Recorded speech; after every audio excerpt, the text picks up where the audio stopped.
Bueno, muchachos, como les decía, los ensambles japoneses, miren, estos son ejemplos de ensambles japoneses. Entonces, prácticamente si no los ve uno así en movimiento y no ve la animación, uno generalmente no los entiende. Son ensambles muy elaborados, muy bien pensados. Como yo les decía, las familias japonesas se dedicaban a pensar en un ensamble, en un tipo de ensamble, y eso se convertía como en el emblema de la familia. Era un secreto familiar que no podían revelar, eh, porque pues de eso dependía el sustento de la familia, ¿no? Entonces miren, por ejemplo, este ensamble que es un ensamble para columna. Por ejemplo, este ensamble fue creado, se llama Chihou Osu Sugi. Este ensamble fue creado para poder reemplazar piezas. Imagínense una estructura en donde haya una columna que tenga que la pata de la columna se pudrió. Nosotros necesitamos cambiar todo el elemento, pero la persona que se inventó este ensamble lo que pensó es lo siguiente: dijo, no, mire, si yo me invento un ensamble que lo pueda cortar aquí por debajo y lo pueda deslizar, yo pueda deslizar el elemento, yo no necesito, yo puedo reemplazar la parte de arriba de la columna o puedo reemplazar la parte de abajo de la columna, la que esté deteriorada, y no necesito desmontar toda la pieza. Y los ensambles eran tan buenos, eran tan de buena factura, que resistían esfuerzos grandísimos. Entonces hay templos construidos con estos ensambles que han resistido sismos muy fuertes, porque Japón es exageradamente sísmico. Miren la complejidad de este ensamble, es decir, eh, es muy elaborado, y generalmente esto es muy típico de los ensambles japoneses, el uso de la cuña, ¿no? ¿Por qué es muy típico el uso de la cuña? Porque cuando acuñan los elementos es como si le colocaran un candado, ¿no? Los bloquean para que no se muevan, para que permanezcan en su sitio. Pero tiene la gran ventaja de que usted lo puede desbaratar. Entonces ellos tenían algo que se llama la arquitectura reversible, y son casas que, por ejemplo, hay un sitio específico que se llama Chirakawa, y hay un artículo muy bueno que se los recomiendo. Si lo pueden leer, miren este ensamble. Entonces la cuña es la que genera la presión para sujetar los elementos. Estas casas de Chirakawa eran casas que se podían desarmar y se podían llevar para otro lado, y estaban diseñadas así, para eso, con a punta de ensambles japoneses, de ensambles de este tipo.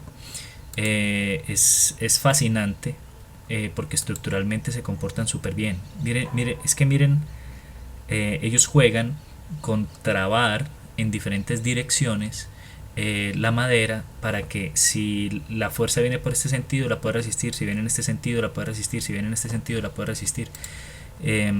Digamos que es un trabajo muy interesante el que han hecho los japoneses. Miren, por ejemplo, cuando usted tiene dos vigas de una longitud muy grande y la viga no da, usted tiene que hacer una unión longitudinal de la viga, ¿sí? Esta unión longitudinal es perfecta, o sea, ustedes la hacen, se acuña y la viga queda perfecta. Yo las he visto, la viga no se pandea. He visto cómo las unen. Dos vigas de 3 metros, queda una viga de 6 metros y queda perfecta, queda perfecta. No queda espacio entre ellas. Son, eh, son unos maestros de la carpintería, ¿no? Para poder hacer esto. Mire, ensambles en 3 direcciones. Bueno, tienen una cantidad de ensambles. Ahí podríamos demorarnos todo lo que quisiéramos. Hay una cosa interesante de estos ensambles japoneses, y es que si ustedes ven el ensamble por fuera, no parece nada del otro mundo. Cuando uno ve la pieza, uno dice, no, esta pieza tiene mucho trabajo. Cuando ve la pieza por dentro, pero cuando la ve por fuera, usted dice, no, pues son dos palitos que se juntan y ya. Pues no. Y esto estaba pensado así a partir de la cultura japonesa. La cultura japonesa decía que lo que valía y, y la complejidad del ser humano debería estar en su interior y no en su exterior. Entonces usted por el lado externo, usted no ve ninguna ostentación, usted ve sencillez, usted ve limpieza, usted ve la pieza muy limpia, muy poco trabajada. Pero cuando usted ve internamente todo lo que hay que hacer para lograr esa pieza, pues es mucho trabajo. Esto contrasta mucho con la escuela italiana. La escuela italiana sí era de mostrar. Entonces los italianos tienen sus piezas, tienen por fuera se ve como se ve todo el trabajo que tienen que han tenido que hacer. La pieza japonesa no, es muy sencilla, es muy sobria. Em, Miren esto, por ejemplo.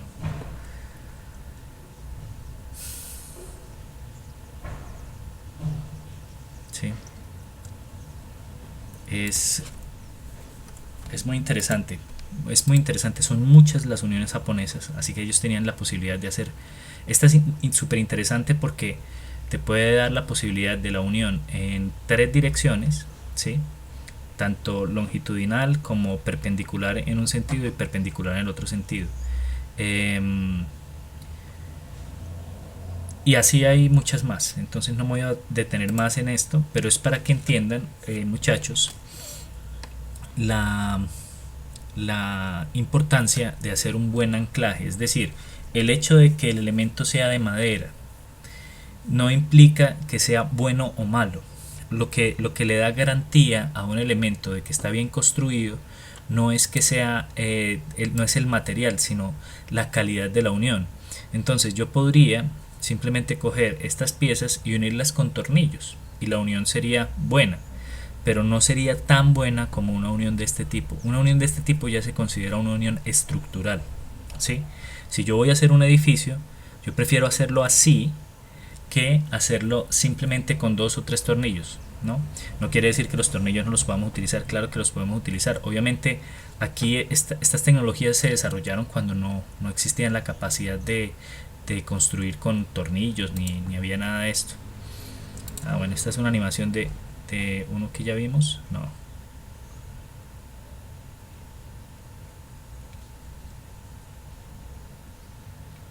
Bueno, son dos imanes. Bueno, entonces no les muestro más de esto. Volvemos a la página de acá, la página nuestra. A ver, acá. Listo. Entonces, sí, entonces tenemos las uniones de madera. Ahora miremos cómo generalmente se construyen estos armazones, que creo que es el mismo procedimiento con el que construyeron estas cajas de acá arriba. Muy probablemente construyeron algo de esto, algo, no todo. Aquí hay unas piezas que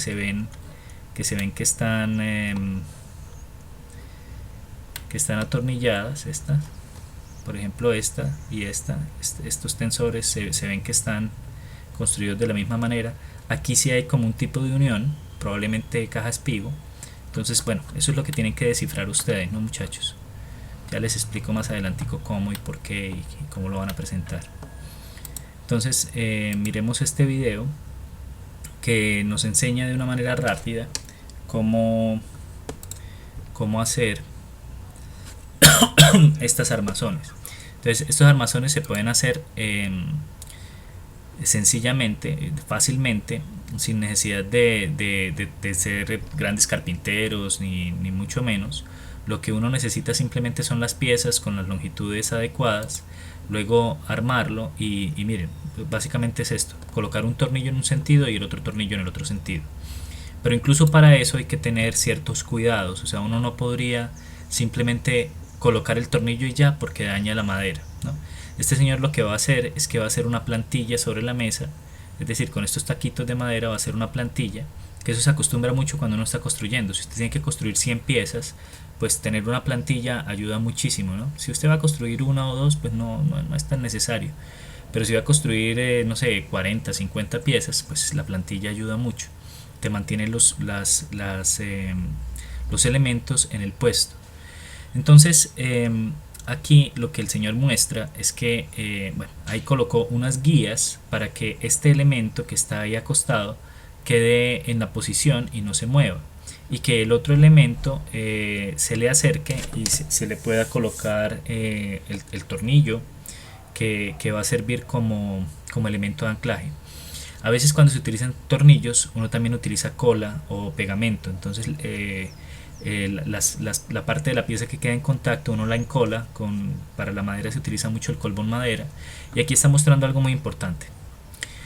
Cuando ustedes van a colocar un tornillo, si ustedes tratan de colocar el tornillo sin nada, o sea, simplemente colocar el tornillo, ustedes pueden rajar la madera, porque la madera tiene una veta y ella tiende a abrirse por la veta. Para no rajar la madera, entonces se hace algo que se llama pilotear. Es lo que está mostrando, es que el centro del tornillo tiene un diámetro y él utiliza ese diámetro de broca para pilotear. Lo que está haciendo él es piloteando la madera, es decir, colocándole una guía, ya abriendo con un taladro, con una broca, le abre el hueco, pero ese hueco es un poquito más pequeño que el tornillo. Miren eso que está haciendo con esa broca especial. Eso se llama avellanar y es abrirle cama a la cabeza del tornillo para que la cabeza del tornillo quede escondida. Ahí está encolando, coloca la madera y viene con el tornillo, ¿sí? Entonces viene el tornillo ya tiene su piloto, entonces la madera no se abre, no se raja, la cabeza del tornillo queda escondida, ¿sí? Entonces ese es el procedimiento para hacer eso. Eso se repite las veces que sea necesario para crear el cuadro, para crear el cuadrito. Entonces ya, eso es. Ahí vuelve y repite el procedimiento con la otra pieza, exactamente lo mismo. Tiene que pilotear, luego tiene que encolar, luego tiene que avellanar. Después de avellanar, entonces coloca el tornillo. Ahí está avellanando, encola y vuelve y repite el proceso. Y eso se puede repetir tantas veces como sea necesario, ¿verdad? Entonces, digamos que esa es como la manera. Aquí vemos que repite el procedimiento una y otra vez. No nos vamos a ver todo el video.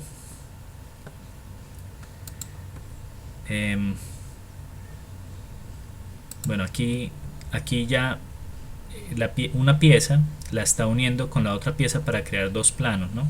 Igual, lo mismo, piloteas, siempre piloteas, luego tienes que avellana, luego tiene que encolar y después de encolar colocas la pieza y el tornillo, ¿sí?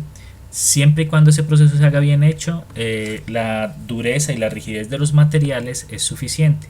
Vas a tener que tener cuidado acá cuando haces esa unión, de que los dos tornillos, acuérdate que ahí van dos tornillos, uno en este sentido y el otro en el otro sentido, que no se choquen. Entonces hay que colocar un tornillo más abajo que el otro. Miren que ahí el señor, bueno, los está cuadrando y ahí está piloteando. El piloto lo hace más arriba, ¿no? Para no interferir con el tornillo que está aquí ya puesto, ¿sí? Ese es el cuidado que hay que tener, o si no se le estrellan los dos tornillos. Pero ya, eso es todo. Y digamos que se obtienen resistencias buenas, como para un mueble, sería suficiente. De pronto para un anclaje estructural no es suficiente, ¿verdad? Bueno, entonces digamos que de ahí se puede extraer la información para llegar a pensar cómo se hicieron elementos como este y algunas partes de elementos como este, porque yo pienso que este que está acá, o sea, todos los que están a nivel deben tener una caja espigo probablemente, pero hay piezas como la que les mostraba, esta, que obviamente está simplemente piloteada y atornillada, ¿sí? Ni siquiera, o no sé si está encolada, puede que esté encolada, no sé. Bueno, eso en tanto a la madera. Ahora, ¿qué pasa con el metal? ¿Sí? ¿Qué pasa con el metal? Entonces el metal bueno, dejemos aquí este video. No, hagámoslo completo. Hagámoslo completo.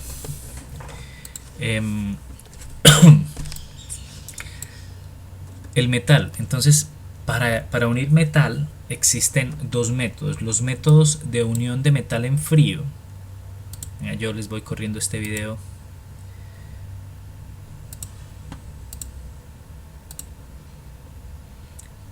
Los métodos de unión de metal en frío y los métodos de unión de metal en caliente, ¿sí? Los métodos de unión de metal en frío, o sea, unión de metal sin calor, son varios. generalmente lo que hace uno es tener dos piezas metálicas. Esas dos piezas metálicas las perfora con un taladro, ¿verdad? Y uno de los métodos es el remache en frío. Entonces el remache en frío es lo que están viendo ahí, es esa piecita que colocaron dentro de los dos agujeros, o sea, unieron las piezas en los dos agujeros, colocaron esa pieza y mire, lo que hacen es darle porra, pues con una almadana le están dando al remache para que el remache se deforme. El remache se deforma, estos remaches son de aluminio, son fáciles de deformar. El remache se deforma, queda completamente deformado y la unión se produce, digamos que por la deformación del remache, ¿no? Entonces queda la cabeza del remache, por el otro lado el remache queda plano prácticamente y genera unión entre las dos láminas. Bueno, esa es una manera de unirlo, como un remache frío. La otra manera es con tornillo, ¿sí? O sea, ¿cómo unir dos piezas metálicas? Pues con tornillos. Entonces, ¿qué se necesita? Un destornillador un destornillador o una llave, pues una llave de tuercas. Otra vez le hacen los huecos a la lámina y aquí están colocando el tornillo, ¿sí? Esperen, yo retrocedo un poquito para que veamos el tipo de tornillo. Hay dos tipos de tornillo. Uno se llama el tornillo goloso. El tornillo goloso es el que no necesita tuerca. La tuerca, ese que están colocando es un tornillo goloso. La tuerca que él tiene, o sea, ¿cómo se llama eso? La rosca que él tiene es un poquito más grande de lo normal para que él utilice la lámina como tuerca. O sea, la lámina es el soporte y él queda atornillado a la lámina. Y otro tornillo diferente, este también es goloso, pero otro tornillo diferente sería el tornillo pasante, o sea, el que pasa hacia el otro lado y que le colocas una tuerca por detrás. Ese sería el otro tornillo diferente. Aquí los están uniendo con tornillos golosos. Aquí se ve el tornillo, son tornillos golosos y producen una unión buena, relativamente buena entre las dos láminas. Entonces, por ejemplo, bueno, aquí están mostrando la unión del tornillo goloso, es una unión muy buena. Ese tornillo goloso fue el que utilizamos nosotros acá, ya les muestro. Cuando tenemos proyectos como este, el de Oasis, para unir la madera a la lámina, miren que la madera está apoyada en una lámina metálica. Nosotros lo que hicimos fue pilotear la madera, avellanarla y luego introducir el tornillo goloso, y el tornillo goloso quedó aprisionando la madera contra la lámina. Sí, el tornillo goloso quedó enroscado en la lámina de acero. Y así, dos tornillos por cada punta, en todas las puntas y en todos los apoyos le colocamos tornillo. Y quedó muy bien sujeto, la verdad. Bueno, el otro método que utilizan acá, el otro método para unir en frío, digamos piezas metálicas en frío, es el método del remache en frío, pero ya no es el remache frío al que se le golpea, sino es un remache que se llama pop, en inglés se llama pop rivet, y es un remache que se coloca con una pistola, con una remachadora. ¿Qué es lo que se hace? Uno alinea los dos huequitos, coloca el remache, ese que está colocando el señor es el remache, coloca la maquinita, es una maquinita que trabaja ahí con un resorte, eso no tiene ninguna ciencia.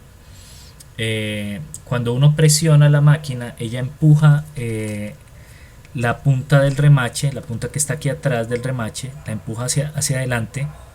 La maquinita lo que hace es alar ese alambre que tiene el remache, lo ala y va deformando por la parte de atrás, va deformando el remache hasta que la laminita de alambre se parte.